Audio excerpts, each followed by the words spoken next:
नमस्कार, लक्षवेधीमध्ये आपल्या सगळ्यांचं स्वागत। मी प्रसाद काथे। महाराष्ट्र काँग्रेसचं बडं नाव आणि राज्याचं मुख्यमंत्रीपद दोनदा भूषवलेले अशोक शंकरराव चव्हाण हे आपल्या परंपरागत आणि घरातल्या काँग्रेस पक्षाला सोडून भारतीय जनता पार्टीमध्ये अधिकृतरित्या आलेले आहेत। अशोकराव एकटे नाहीत आणि अशोकराव या यादीत एकटे राहणारही नाहीत। त्यांच्या आधी पण काही जण आलेत, त्यांच्या नंतरही काही जण येऊ पाहतात आणि या सगळ्या परिस्थितीमध्ये प्राप्त स्थितीत काँग्रेसला महाराष्ट्रात गळती लागलेली आहे हे अधोरेखित होत आहे। बाबा सिद्दीकी असो की मिलिंद देवरा आणि याच्यानंतर येऊ घातलेल्या यादीचं मोठं नाव लांबलचक स्वरूपात आपल्या समोर येतं। ही सगळी मंडळी काँग्रेस सोडतायत, ही मंडळी काँग्रेस सोडून भाजपात जात आहेत। हे सगळं घडत असताना भारतीय जनता पार्टीच्या अंतर्गत असलेल्या अनेकांच्या मनात चलबिचल आहे। ही चलबिचल आपल्याला नाकारता येणार नाही। ही चलबिचल वरकरणी दिसत नसली तरी पण ती स्पष्टपणे जाणवावी अशा स्वरूपाचे संकेत नक्की देत असते। सर्वसाधारण कोणत्याही पक्षाचा कार्यकर्ता हा पक्षात आपल्याला आज न उद्या संधी मिळेल, आपल्या आयुष्यात राजकीय दृष्ट्या 2 पायऱ्या चढायची आपल्याला मिळालेली संधी ही राजकीय दृष्ट्या स्वतःला प्रस्थापित करता येईल यासाठी झटत असतो। या कार्यकर्त्यांना अचानक बाहेरून आलेल्या मंडळींच्यामुळे बऱ्याचदा वेगळ्या वळणावर जावं लागतं आणि त्यांचा हिरमोडही होतो। नवी माणसं अंगावर घ्यायची तर कशाला आणि आयुष्यभर फक्त सतरंजाच उचलायच्या का, इथपासूनचे अनेक प्रश्न त्यांचे असतात। पण दुसऱ्या बाजूला जे पक्षाचं नेतृत्व करत असतात त्यांना पक्क ठाऊक असतं की निवडणूक आणि निवडणुकीचं राजकारण हे जिंकण्यासाठी आहे। निवडणूक जिंकता येणार नसेल तर राजकारणात काहीही अर्थ नाही। निवडणुका हरण्यासाठी लढायच्या नसतात, निवडणुका जिंकण्यासाठीच लढायच्या असतात। हा महत्त्वाचा मानसिक बदल गेल्या काही काळामध्ये भारतीय जनता पार्टीच्या शीर्षस्थ नेतृत्वात झालाय। तो कार्यकर्त्यांमध्ये व्हायला अद्याप काहीसा वेळ लागेल आणि निवडणुका जिंकण्यासाठी हर प्रकारचा प्रयत्न हा भारतीय जनता पार्टीकडून आता होताना दिसतोय। पण आपल्याला विसरता कामा नये की अशाच प्रकारचं राजकारण यापूर्वी अनेकांनी केलेलं आहे। स्वाभाविकरित्या मग प्रश्न उपस्थित राहतो, जे आधीचे होते ते आणि जे आताचे आहेत ते यांच्यात फरक तो काय? जर कुठलाच फरक उरला नसेल तर जनतेनं निवडायचं कोणाला? आणि या सर्व परिस्थितीमुळे मुळात लोकशाहीवरचा, लोकशाहीतल्या सहभागाचा विश्वास कमी होईल का? लोकशाहीतल्या सहभागाचा जनतेचा टक्का कमी होईल का की जनता सुद्धा आता अत्यंत थेट आणि निर्ढावलेल्या स्थितीमध्ये ही सर्व स्थिती स्वीकारून स्वतःचा स्वार्थ साधते? एका बाजूला या सगळ्या वैचारिक चर्चेच्या बरोबरच काही राजकीय घटनाक्रमांना सुद्धा आपल्याला चर्चेत घ्यायचं आहे, सामोरं जायचं आहे आणि ते म्हणजे असं की ज्या भारतीय जनता पार्टीकडे आत्ताच्या घडीला महाराष्ट्रात 105 आमदार आहेत, त्यांना वारंवार बाहेरून माणसं आणावी लागतात, ती कशासाठी? जर समजा महाराष्ट्रात बळकट स्वरूपात भारतीय जनता पार्टी 105 स्वरूपात स्थापित आहे तर त्यांना आयात नेतृत्व का करावं लागतंय? आणि या अनुषंगानं विरोधकहीन पद्धतीचं भविष्यातलं चित्र हे भारतीय जनता पार्टीसाठी 2024च्या लोकसभेत आणि 2024च्या विधानसभेत काय स्वरूपाचं चित्र निर्माण करू शकतं, काय स्वरूपाचे निकाल देऊ शकतं? अशोक चव्हाण भारतीय जनता पार्टीत आलेले आहेत, अजित पवार भारतीय जनता पार्टीच्या सोबत आहेत आणि एकनाथ शिंदेंना सोबत घेऊन भाजपानं मुख्यमंत्रीपद देऊ केलेलं आहे। या सगळ्यात भारतीय जनता पार्टीतल्या भावी मुख्यमंत्र्यांचं काय होणार हाही प्रश्न उरतोच आणि त्याच निमित्तानं आजच्या लक्षवेधी चर्चेचं शीर्षक आपण ठेवलंय, कुणाच्या खांद्यावर कुणाचं ओझं। या चर्चेत आपल्या सोबत असलेल्या मान्यवरांचा मी आपल्याला पटकन परिचय करून देतो। आपल्या सोबत गोपाळ तिवारी, प्रवक्ता काँग्रेस, जयंत माइंडकर, राजकीय विश्लेषक आणि भारतीय जनता पार्टीच्याकडून अवधूत वाघ जोडले गेलेले आहेत। पक्षाच्या आजवरच्या शिस्तीच्या प्रमाणे इथं प्रत्येक जण बोलेल अशी अपेक्षा आहे, पण या शिस्तीच्या अनुषंगानं भूमिका मांडून घेण्याच्या पूर्वी मला अवधूत वाघ यांना काही थेट प्रश्न विचारायचे आहेत।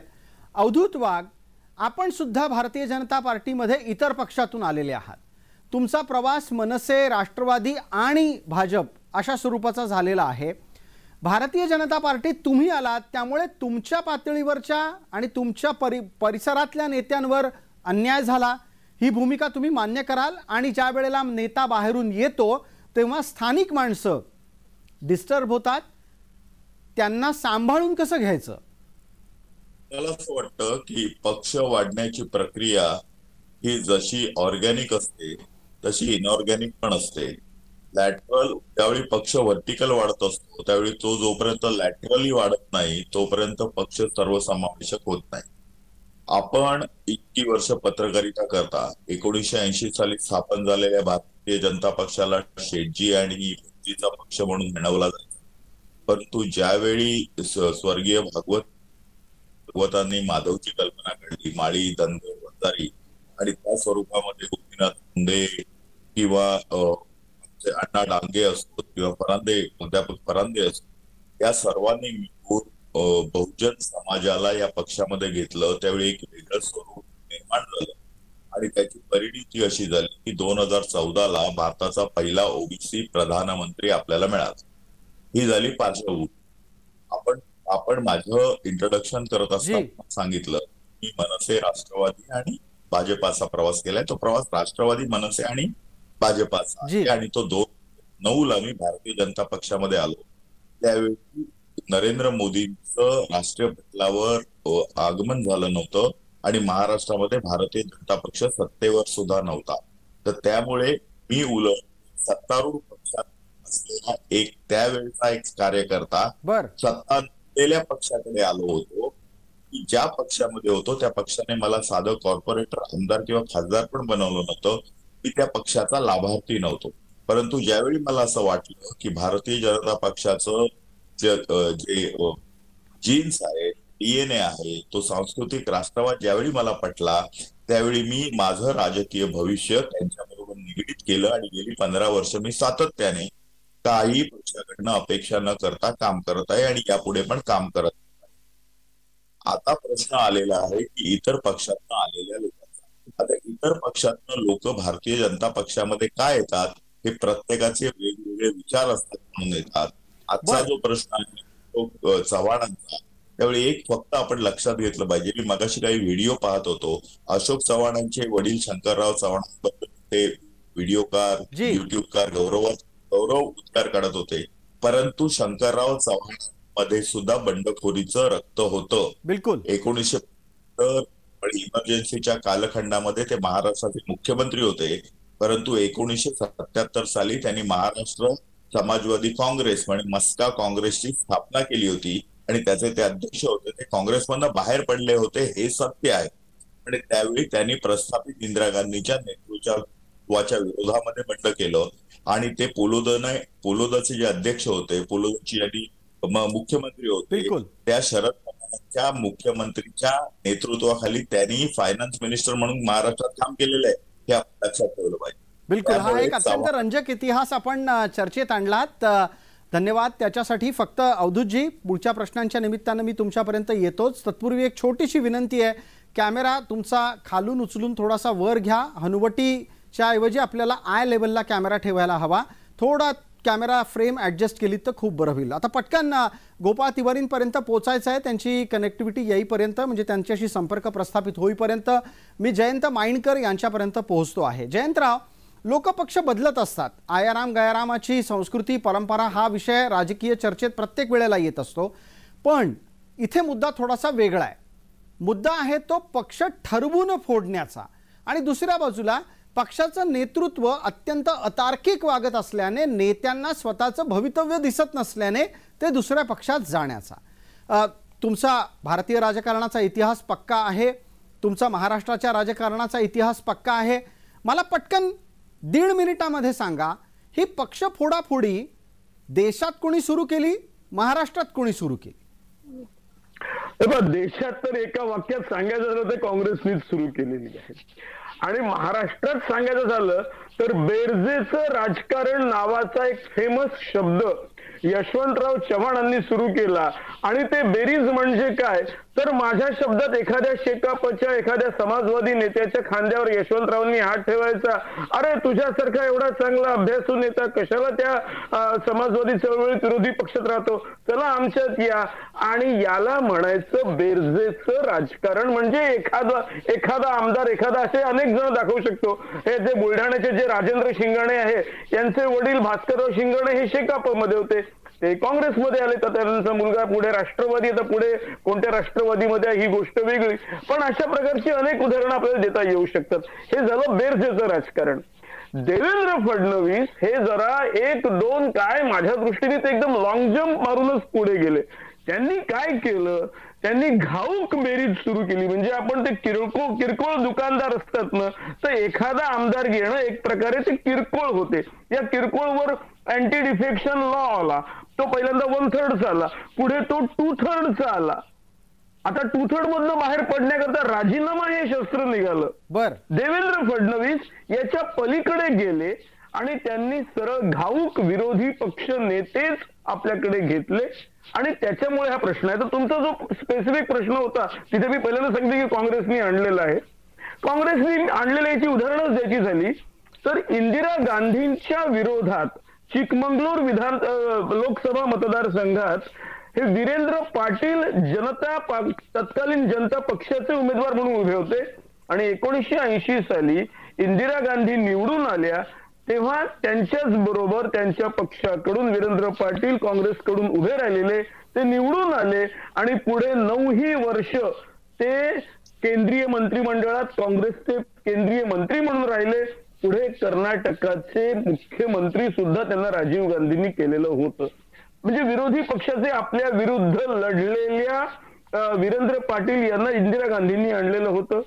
छगन भुजबळ महाराष्ट्रातलं उदाहरण सांगायचं झालं तर 1978 पासून हा एक प्रकारचा शरद पवारांनी आणलेला आहे आणि 1989 साली भूखंडाचे श्रीखंड खाणारे शरद पवार असा छगन भुजबळ यांनी हातात बोर्ड फडकवलेला होता. आपल्याला सर्वांना इतिहास माहिती आहे. 1989 हा बोर्ड धरणारे छगन भुजबळ डिसेंबर 1992 सरळ शरद पवारांच्या किंवा सुधाकर नाईकांच्या मंत्रिमंडळात शरद पवारांच्या आशीर्वादाने आले.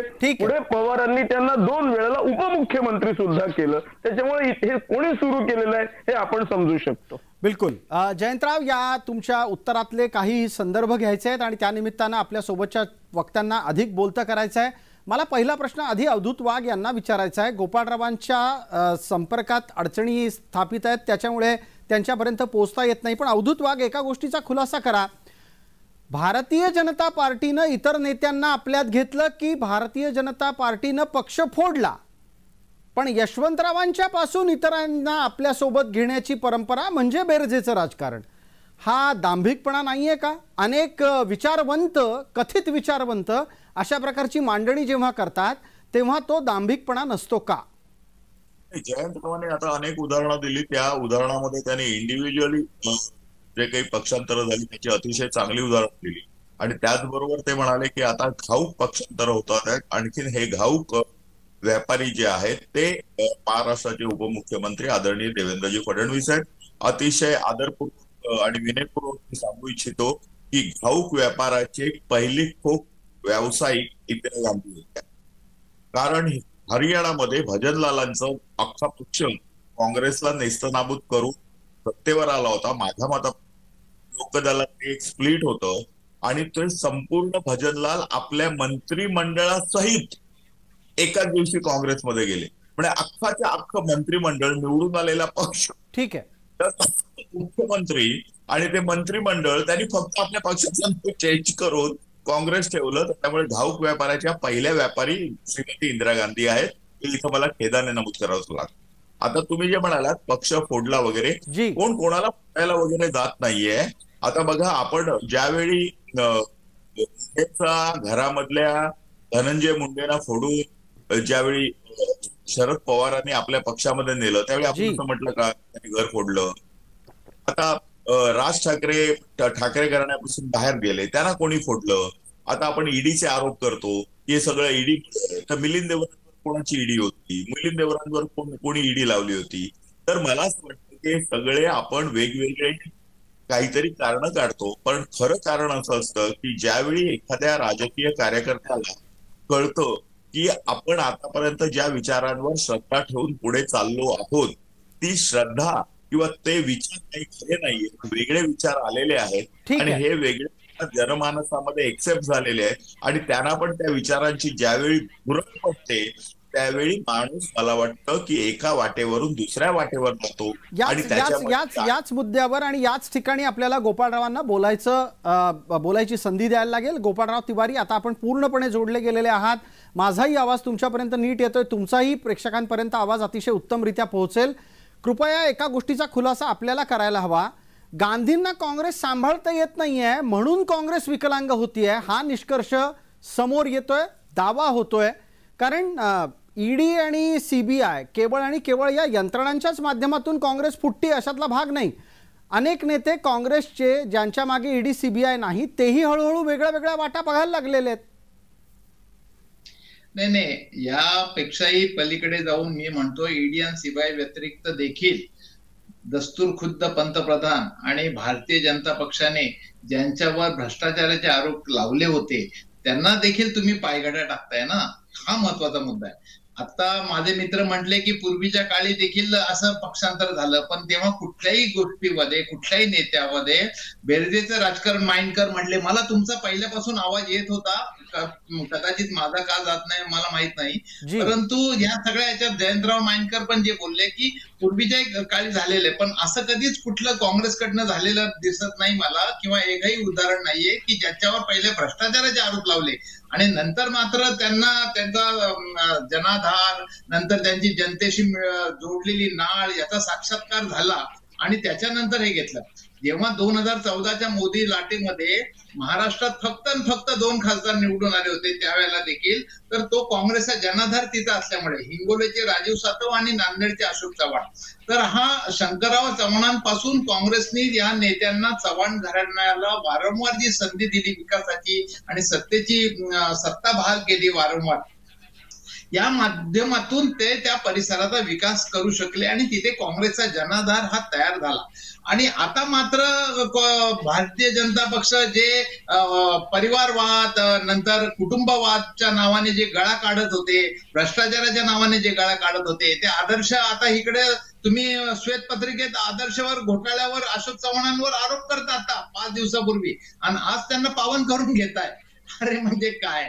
त्याच्याच नंतर इकडे परिवारवादाच्या नावाने कुटुंबवादाच्या नावाने गळा काढता आणि शंकरराव चव्हाणांचे पुत्र जसे अशोक चव्हाण ते स्वकर्तबगारीवर काँग्रेसनी संधी देऊन आम्ही त्यांना त्या ठिकाणी प्रोजेक्ट केलं, तर त्या ठिकाणी तुम्हाला जेव्हा 14 मध्ये हे 2 खासदार तिथे आले तेव्हापासून त्यांचा राग आहे का काय आहे, त्यांना टार्गेट केलं जातं आणि आता मात्र स्वकर्तबगारी दाखवून काही मतं मिळवण्याच्या सगळ्या संध्या हुकल्यामुळे, रिपोर्ट चुकीचे येत असल्यामुळे एक खासदाराचा मतदारसंघ अशा बेरजा करायला लागून यांना एक खासदार एक नेता फोडायची वेळ येते.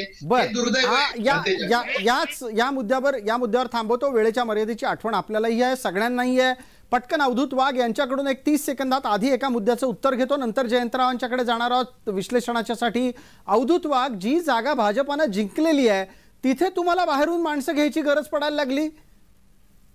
मला असं वाटत नाही एवढं ते छोटं राजकारण आहे एका लोकसभेसाठी, एका राज्यसभेसाठी आणि 4-5 विधानसभेच्या जागांसाठी. असं एक लक्षात घ्या, एक महाराष्ट्रासारख्या अतिशय महत्वाच्या राज्याचे 2 वेळा मुख्यमंत्री असलेली एक व्यक्ती ज्यावेळी जवळजवळ 40 वर्षापासून असलेलं पक्षाचं नातं सोडून येते त्यावेळी it is a big blow.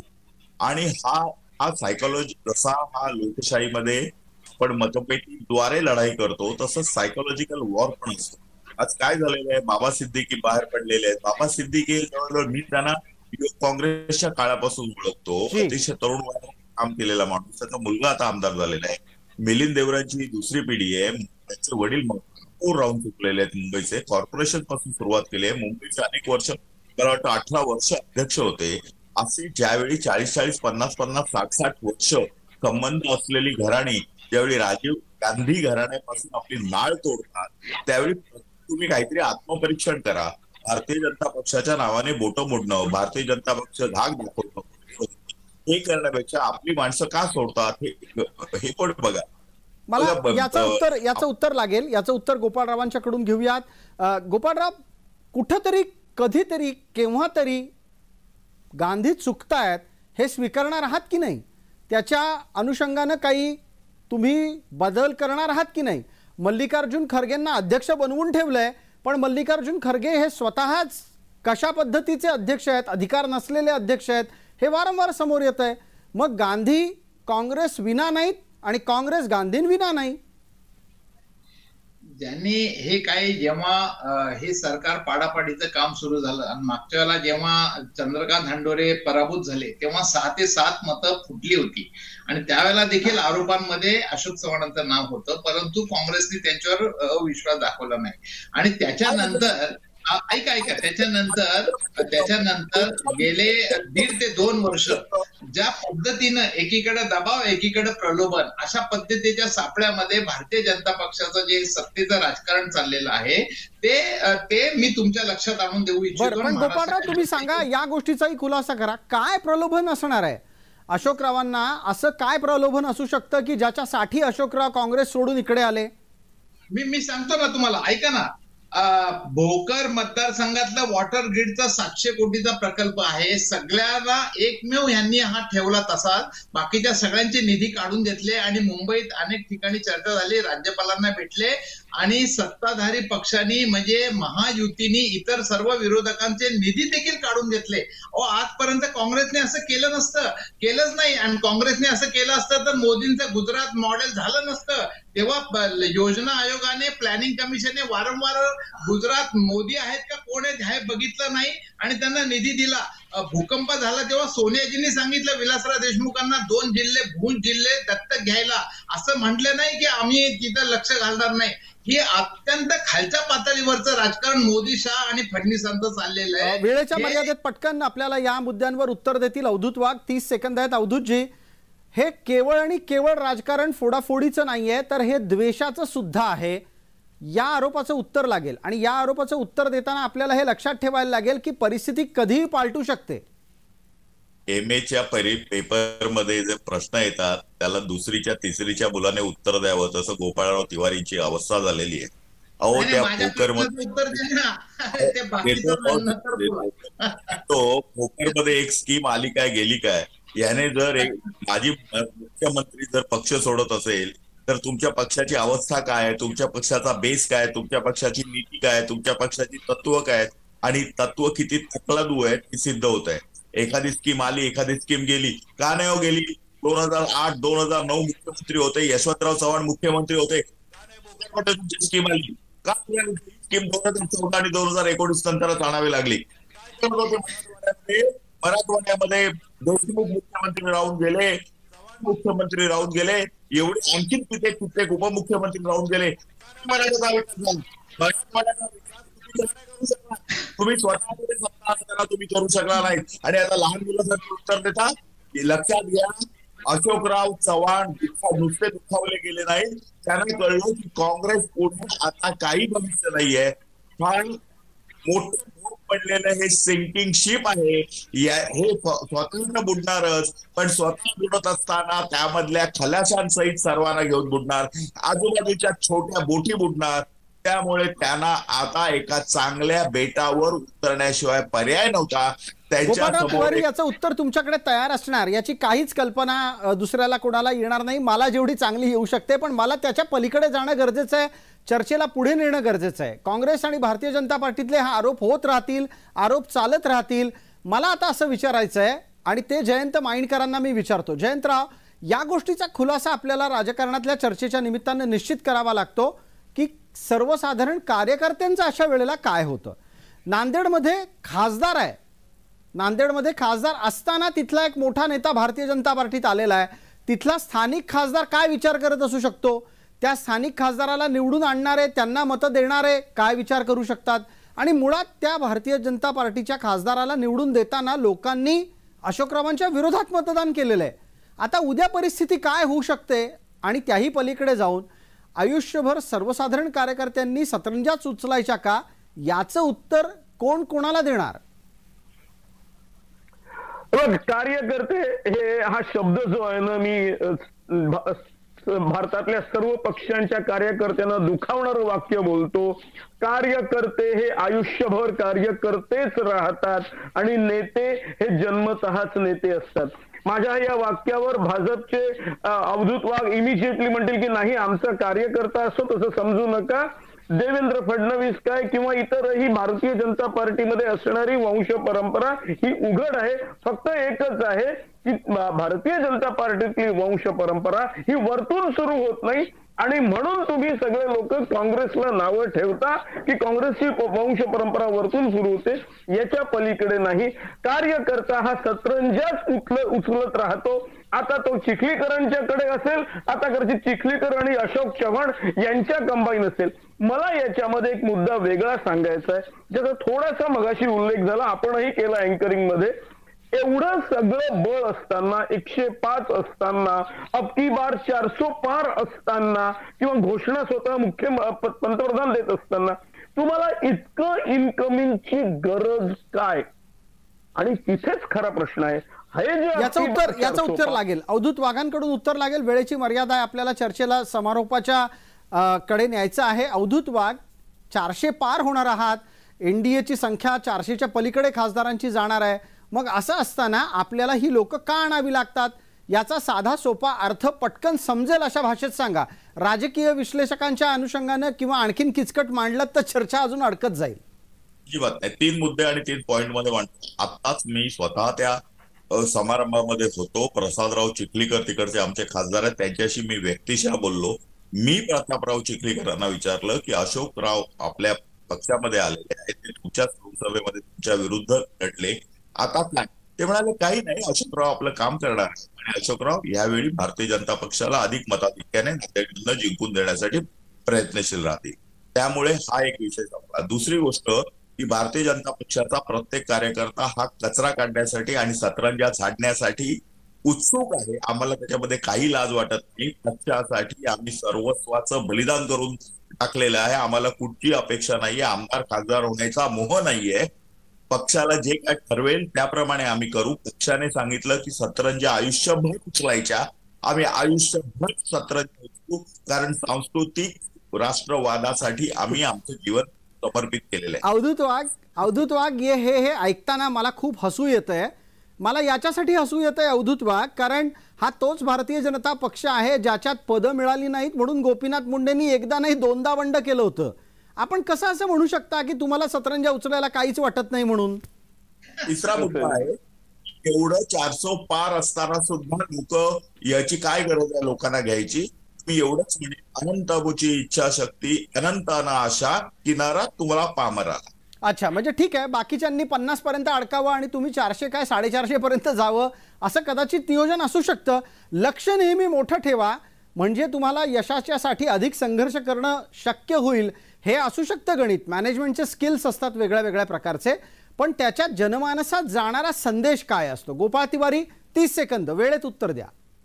अगदी हे बघा, हे जे आता आमच्या अवधूत वाघ यांनी जे बालिश विधान केलं की पक्षाचा साक्षात्कार झाला आणि काँग्रेस कमकुवत वाटलं आणि काँग्रेस बद्दल वल्गना, हे अशोक चव्हाणांनी सांगून द्या ना. हे अशोक चव्हाणांनी सांगितलं पाहिजे ह्या पक्षात असं झालंय. ते म्हटले मी प्रामाणिकपणे काँग्रेसमध्ये काम केलं, मला एक शब्द बोलायचा नाही आणि मी भाजपचा सदस्य झालो. एवढं 2 वाक्यांमध्ये त्यांनी स्टेटमेंट दिले. आता तुम्ही त्यांना पायघड्या देऊन किती सत्तेची दारं त्या ठिकाणी मोकळी करणार हे येणारा काळ परवा या ठिकाणी दिसेल. याच्यामध्ये जी गोपाळ तिवारी, पटकन या चर्चेला पुढे नेत असताना शेवटच्या टप्प्यात मला एका गोष्टीचा खुलासा करून घ्यायचा आहे. अवधूत वाघ, आपल्याकडून याचं उत्तर यायला हवं. अवधूत वाघ, आपण मराठवाड्यापुरते अशोकरावांना वापरणार आहात का अशोकरावांना तुम्ही महाराष्ट्रासाठी वापरणार आहात, की नक्की या पलीकडचं काही राजकारण असू शकतं जे आज लक्षात येत नाहीये? तुमच्याकडे उत्तर असतील तर तुम्ही निश्चित द्यावीत. आज पत्रकार परिषदेमध्ये महाराष्ट्राचे उपमुख्यमंत्री आणि आमचे नेते आदरणीय देवेंद्रजी फडणवीस यांना हा प्रश्न विचारला होता.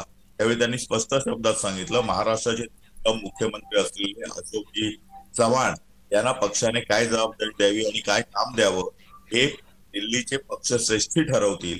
त्याप्रमाणे ते यापुढे भारतीय जनता पक्षाचं काम करतील। याचा अर्थच असा की अशोकरावांना महाराष्ट्रामध्ये मराठवाड्यामध्ये त्यांच्या तालुक्यापुरतं कशापुरतं मर्यादित ठेवायचा हा प्रश्नच नाहीये। अशोक चव्हाणांचा अनुभव आणि इतर गोष्टीचा उपयोग आम्ही राष्ट्रीय स्तरावर सुद्धा करू इच्छितो। ठीक आहे, थोडक्यात ज्या औषधानं बरं करता येतं त्याच औषधाचा मारा अधिकाधिक करण्याचा एक विचार आहे आणि दुसऱ्या बाजूला ज्यानं जखम करता येते त्यांना अधिकाधिक जखमा करायचाही विचार आहे। राजकारण बदलत चाललेलं आहे। या राजकारणातल्या विविध अंगी भूमिका आणि त्या निमित्तानं लोकांमध्ये होणारे बदल याची चर्चा लक्षवेधीत आपण वारंवार करत राहू। आज निमित्त होतं अशोक चव्हाण यांच्या भाजपा प्रवेशाचं। आपण सर्व मान्यवर चर्चेत सहभागी झालात त्याबद्दल आपले मनपूर्वक आभार। लक्षवेधीच्या या चर्चेत तुर्तास इतकंच। सर्व प्रेक्षकांना जय महाराष्ट्र।